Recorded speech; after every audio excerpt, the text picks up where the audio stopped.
Hi, this is Alex Paul from Aspen Core Media, and I'm here with Sascha Ulrich.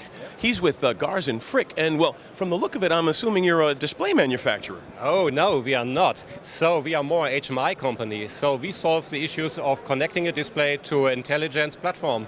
So we can give you more than a display. Very cool. So you make the display and you make all of the electronics behind it to make an intelligent interface. Yeah, for sure. We have a factory in Hamburg. We do the pick and place assembly over there with about 120, 130 engineers and people there. So we do the board layout, the board design. We do also the assembly. I have a small sample here for you. So within we have a single board computer. We have the display. You are asking for the display, yeah? So, but we give you the complete unit. So you have a no-worry solution. Yeah, so you don't have to take care about EMI, EMC. The only thing what you have to do is you program your own application, bring it online and put it on your device. Very nice. Well, there are a lot of applications now that are migrating towards intelligent displays. Yep. Actually, I think that it was the Apple tablet that first got people the idea that a display can be an intelligent interface on a wall or on a surface, and now more people are expecting to find intelligent interfaces. Yeah, you're totally right. So this is a trend that comes from tablets and smartphones, so everybody is used and very familiar to those touch screens. But also on the opposite side, people are expecting the same reactivity, the same responsivity on the display. So this is what we make here from small-end, high-end and mid-range products. So we give it the same feeling, the same look and feel. So it's the same black color you see on the smartphone. Yeah. So yeah, for sure, we bring this kind of trend and life quality to the machine, like coffee machines, like laboratory devices, like professional kitchen equipment, or like home automation products. So wherever you are, you feel the same look and feel.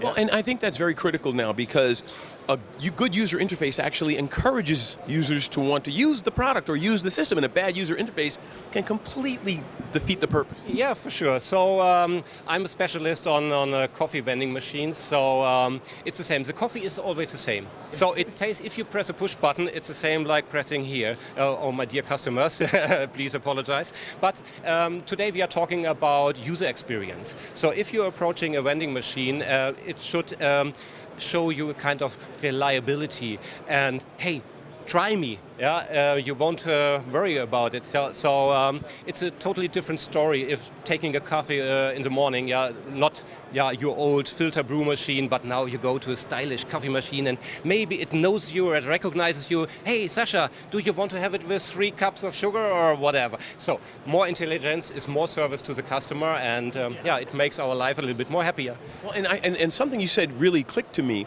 is that there are a lot of machines with advanced functionalities, but the display, an intelligent display, is a way to bring those functionalities very highly to view to the customer. Yes, this is one approach, but the other one is if you think, we stay in the same business, think about a coffee shop. So in most of those coffees you have students, so, and not the baristas. Yeah, so the machine now must be more easier to handle for other people who are not trained in the product. So in a bakery station, you will not find a professional baker. Yeah, you have an oven, a big one, and you see, okay, this is a bread, okay, I can see the picture here, I press that button. Yeah, so if you want to have a cappuccino, maybe a student from Taiwan says, hey, cappuccino, what's that? Yeah, this coffee with cream. Oh, this picture here, I can press it, so you get your cappuccino. So that means an HMI cleverly made makes not only the user interface, the user experience for the consumer better, but also for the operator of the machine. It gives him back a kind of safety. Okay, it's foolproof, let's say. Got it. Now I understand you have a new high-end model. Would you like to describe it a little bit for us? Yeah, we have 2 high-end models. Yeah, one is this one. This is made especially for outdoor applications, because if you have your smartphone outdoor in rain, you know, sometimes the touch is not working. So what do? You clean it and you try it again. So you cannot do that with a vending machine.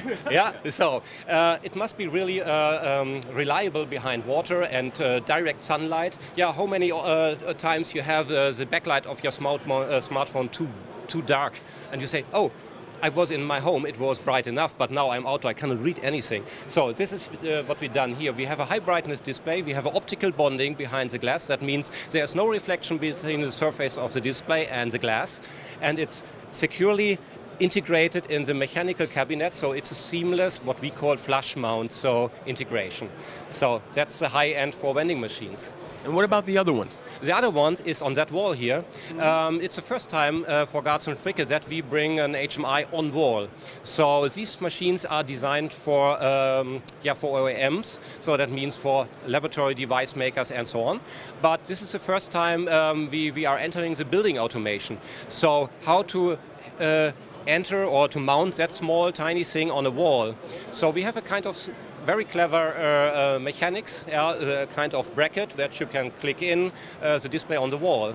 And another thing is that we are using typically industrial interfaces. You see, maybe you have never seen a kind of Molex connector in your life, in your home, and those electricians who are installing those HMIs on the wall, they are, let's say, a little bit more the rough guys. Yeah, they don't have a cramp or a crimp grip, a crimp tool. So they have big open wire cables and they want to enter those cables in the connector port. So we have done that here. Oh, you're pushing connectors? Yeah, pushing connectors, yeah, Very for sure. nice. Yeah. So, and to the other side, opposite, we have also to solve the heat anticipation issue. So we have now a good cooling or heat sink system so that you don't have these issues with heat. We have also an ambient light sensor that dims the display light according to your environment. Very nice, very nice. Yeah. So, what kind of engineering support do you offer your clients to help them design the product in? From the scratch to the full to the end product, let's say, we accompany their way to market, let's say. So what we do in Hamburg is we do the design, the layout of the PCB, and we get in discussion with the customer about his mechanical constraints. How much space does he have? Has he plastic housing? Has he metal housing? What is his next environment? Has he a harsh environment? Or is a coffee machine placed next to an conductive oven? Yeah, so then we have to make a good immunity. So we accompany the customer from hardware to software to the complete concept. Yeah. So this is all done in Hamburg. Very nice. So Sascha, do you have any final words for our audience before we let it go? Yes, for sure. I have said a lot of things now, but you can all see them on our website, www.garz-fricke.com. You will also find a contact form there to get more information of all those news you see here. Thank you so much, Sascha. I really appreciate you taking the time today. Thank you very much. It was nice talking to you. So, thank you. The pleasure was mine. Yeah, thank you.